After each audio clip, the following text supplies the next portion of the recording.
Senate Democrats are starting to get really angry with all those angry and mean old Democratic candidates running for president. At least all of them, of course, except for Joe Biden. But we've now had multiple different Senate Democrats come out and ask that those other Democrats running for president please refrain from attacking Mr. Joe Biden because you're only going to help Donald Trump win re-election. So cool it. Back off. Let Biden be Biden. Because we want him to be the nominee is the unspoken second part of that. So far, we have had Dianne Feinstein, Jeanne Shaheen, Doug Jones, Tom Carper, Dick Durbin, and Chris Coons all come out in the last few days and tell us, hey, folks, back off old Biden here. He didn't, mean to praise those segregationists that he used to work with. He doesn't mean to be so touchy-feely with women. He didn't mean that he wasn't going to demonize the top 1% and that he desperately needs them to win the election. Relax. Stop attacking him because you're helping Trump by doing that. This is probably one of the most pathetic and weakest arguments I have seen emerge from any party since the real start of this Democratic primary process. This is pathetic and this is weak. And I think Biden immediately needs to come out and say, hey, everybody, I got this, right? You don't have to jump on my back. Maybe I did say some stupid things, which you did. And I can handle this myself. I mean, seriously, stop picking on Joe Biden. Isn't that kind of the point of this whole primary process?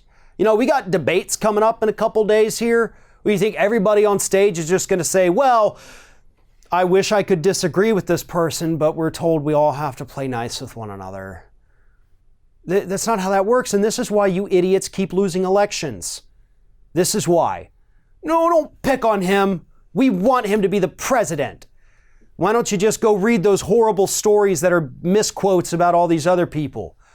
But yeah, you do have a lot of Democrats right now piling on Joe Biden because he says and does stupid, horrible things and has for the entirety of his career. That's the point of a primary, though, again, to look at somebody's past, look at their history and determine whether or not you think they're going to be a good leader. And if Biden can't handle stupid things that he says now or said in the 80s coming back to bite him in the ass, then he is in the wrong line of work, folks. Not to mention the fact that if you can't handle Cory Booker saying you need to apologize, which is what this whole thing started with, then what the hell are you going to do against Donald Trump? Because he's going to be a lot more intense than Cory Booker saying you should apologize. He's going to go out there and he's going to sling as much mud as his tiny little hands can get. That's what Trump's going to do. And if Biden's not tough enough to withstand a little bit of friendly criticism from fellow Democrats, then again, please go ahead and get out of this race because you're not going to win. This is going to be a knockdown, drag out kind of thing, folks. And that's what we need. We need somebody who can withstand the BS and emerge even stronger on the other side, not somebody who needs their buddies in the Senate to come out and say, you kids need to be nice to him. Look how long he's been up here. I understand. I don't hate Joe Biden, folks. I do not. If I met him in person, I would be ecstatic to see this guy. Am I going to vote for him in the primary? Nope. Not even close. Not even a consideration at this point. Never would. If he is the Democratic nominee, am I going to vote for him? Yep. Without hesitation. I live in a swing state.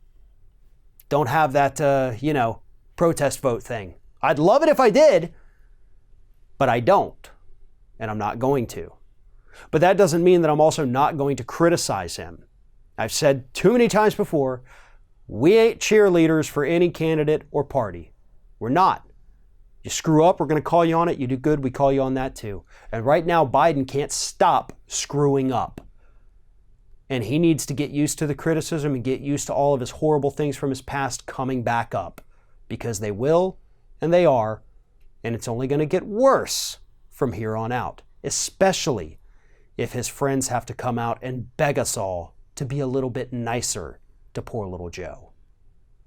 Thanks for watching, everybody. And don't forget, if you like what you see here, like, comment, share, and subscribe to our channel. And now you can also become a member of Ring of Fire and get exclusive early access to certain Ring of Fire videos all throughout the week. Just click on the little join button right below the video.